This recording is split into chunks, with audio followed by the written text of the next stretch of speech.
Assalamualaikum warahmatullahi wabarakatuh. Saya Oktaviana Saputri dengan NPM 2111060062 akan mempresentasikan materi tentang evolusi dengan dosen pengampu Ibu Aryani Dwi Kusuma Mawardi dengan judul materi memahami adanya evolusi populasi. Baiklah, langsung saja akan saya sampaikan pengertian evolusi populasi. Evolusi populasi merujuk pada perubahan dalam sifat-sifat genetik sebuah populasi sepanjang waktu. Fenomena ini terjadi karena adanya variasi genetik, seleksi alam, mekanisme lainnya yang mempengaruhi frekuensi alel dalam suatu populasi.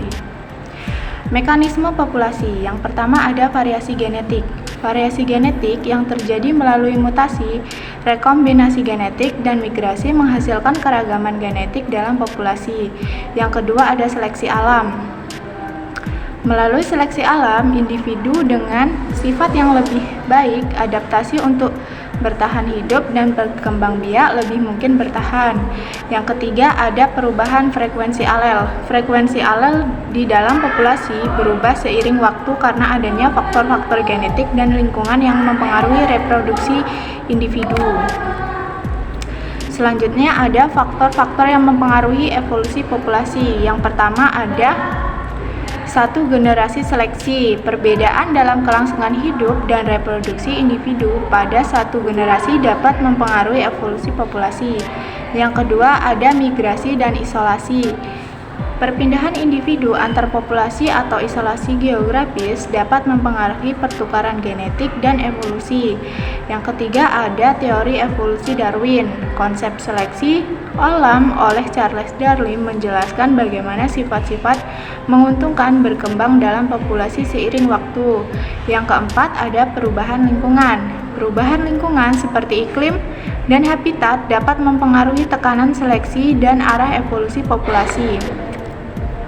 Contoh-contoh evolusi populasi dalam dunia nyata. Finfin Galapagos. Populasi Finfin Galapagos menunjukkan variasi dalam bentuk paruh mereka yang berkembang sesuai dengan pola makan mereka. Incubulus Siramil Zazerah. Contoh klasik tentang evolusi adalah perubahan warna dalam populasi capung siramil yang berpadu dengan perubahan lingkungan.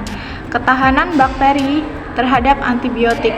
Bakteri yang resisten terhadap antibiotik berkembang karena seleksi alam dan penggunaan antibiotik yang berlebihan.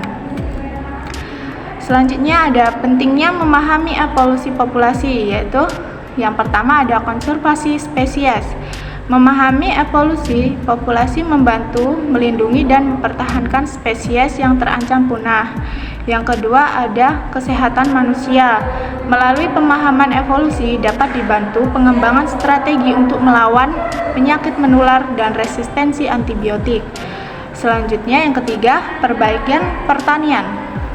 Dengan memahami evolusi, metode pertanian dapat dioptimalkan melalui pemilihan varietas tanaman atau hewan yang memiliki toleransi yang lebih baik terhadap penyakit atau kondisi lingkungan. Yang keempat, penelitian ilmiah. Memahami evolusi membantu mengarahkan penelitian ilmiah dan mengembangkan pemahaman kita tentang dunia alam dan kehidupan. Aplikasi evolusi populasi dalam bidang ilmu dan teknologi. Yang pertama ada konservasi hewan dan tumbuhan langka. Yang kedua ada pemuliaan tanaman dan hewan. Yang ketiga, perbaikan genetika manusia. Yang keempat, pengembangan antibiotik baru. Yang kelima, perancangan program vaksinasi yang lebih efektif. Yang keenam, pemahaman terhadap asal-usul dan keragaman hayati. Kesimpulan dan pesan penting, evolusi populasi merupakan proses yang mengarah pada perubahan dan adaptasi dalam populasi. Pemahaman akan mekanisme dan faktor-faktor yang mempengaruhinya penting untuk bidang impetologi, kedokteran, pertanian, dan konservasi. Mari kita terus mempelajari dan menghormati keragaman kehidupan di bumi. Baiklah, itulah sekian materi yang dapat saya sampaikan. Saya akhiri, wassalamualaikum warahmatullahi wabarakatuh.